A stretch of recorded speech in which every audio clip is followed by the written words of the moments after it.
Your controller has broken, so you end up wanting to throw it away, but don't toss it, fix it. Let me show you how I fixed the PowerA Spectra Infinity.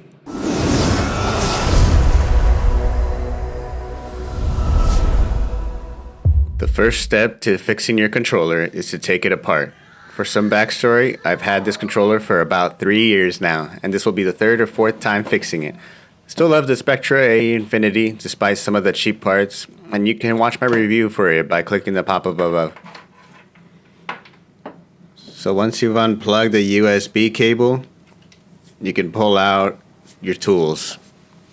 I'm using an 80-in-1 professional computer repair toolkit. Sounds expensive, but it's actually only $20. And it comes with a lot of tools, as you can see here. But the main tools we're going to be using is in the center. Some controllers will allow you to use a normal screwdriver if it's small enough, but some don't. That's why it's best to borrow or buy a screwdriver set specifically made for electronics. I recommend buying if you plan on working on the computer or fixing controllers, as we are about to do now. This set is a cheap one that I've had for more than 4 years now. I'll link it in the description if interested. The main feature a tech screwdriver has is this rotating back part that rests against your palm when unscrewing or screwing a screw. Let's put it to action, and you can see for yourself as I take out this first screw. When unscrewing it, it's important to make sure the head of the screwdriver is seated in the screw properly. And then you put firm pressure while you turn. This will prevent the screwdriver from coming off the screw, which can strip the small screw. So push while you turn. As you can see, it is also magnetic, so you won't lose the small screws, which is great.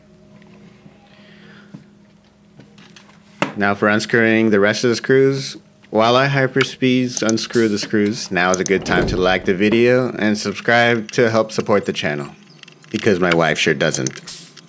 And don't forget to hit that bell if you want to know when new videos come out.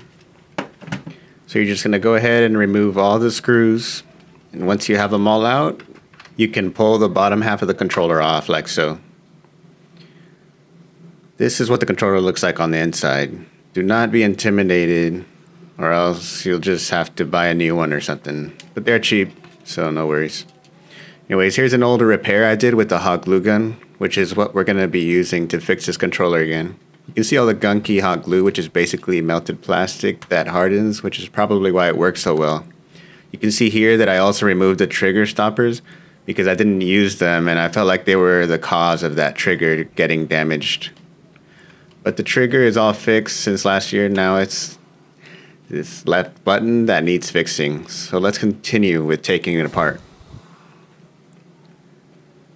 So now that we've removed the plastic back casing, we need to remove this circuit board. And we do that by removing these two screws. And these inside screws, they might be a different size, so keep them apart from the outside screws and keep track of them. It's good to have a clean workspace so you don't lose any screws. And possibly work in flooring instead of carpet, because the small screws can hide in the carpet fibers. You can see here that it's smaller than the ones that were taken from the outside. So once you get those two screws out, this will be the second one here on the left.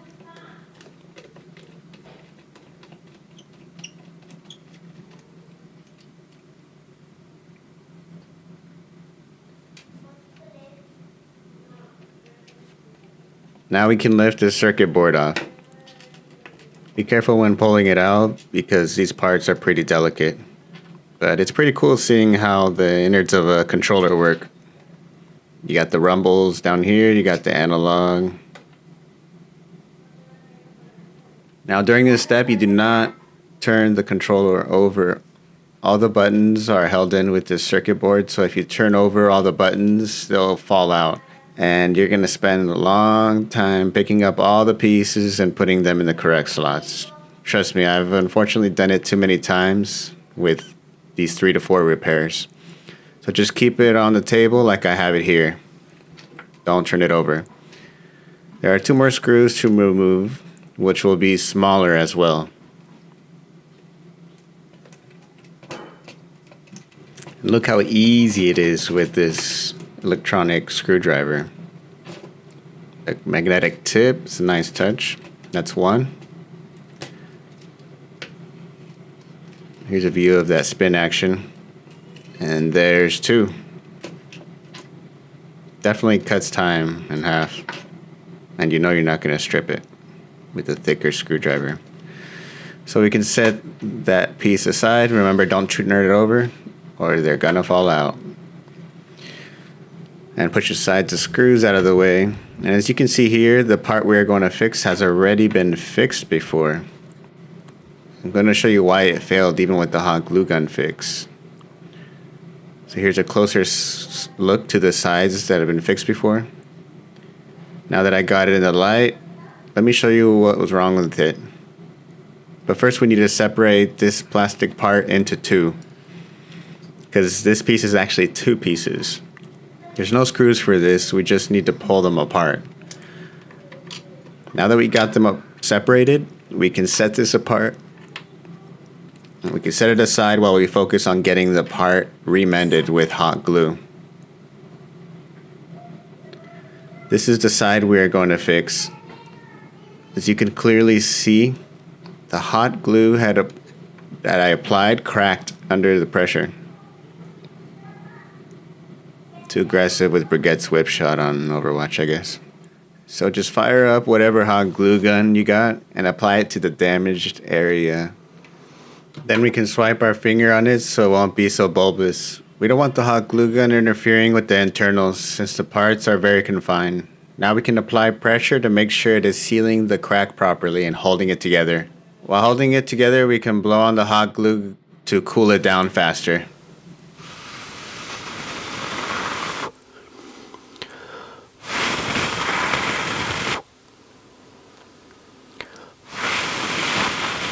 That should be enough. You'll know it's cooled and hardened because the hot glue will turn from clear to this milky opaque color. I would still leave it alone for a few hours without pressing on it or using the controller, because even if the outside has cooled, maybe the inside of the hot glue hasn't. It could be why it cracked in the first place because I didn't wait. I don't remember. Better safe than sorry, you know? Now it's just about reversing your steps and putting it back together. Just remember not to apply pressure on the part you just fixed while putting it back how it belongs. Let me know in the comments if you think this controller is still worth it, because I do. I really love the feel, the ergonomics, the long cable, the LED light customization, and the extra buttons on the back. Even if you didn't like the controller, it's much better when something breaks to fix it rather than toss it. Worst case, you end up breaking it even more, and then you just throw it away anyways. But at least you tried to save it. I've saved this controller 3 to 4 times now with hot glue. Today's economy, we can't afford to throw anything away. Sorry, I guess thanks for watching and have a great day.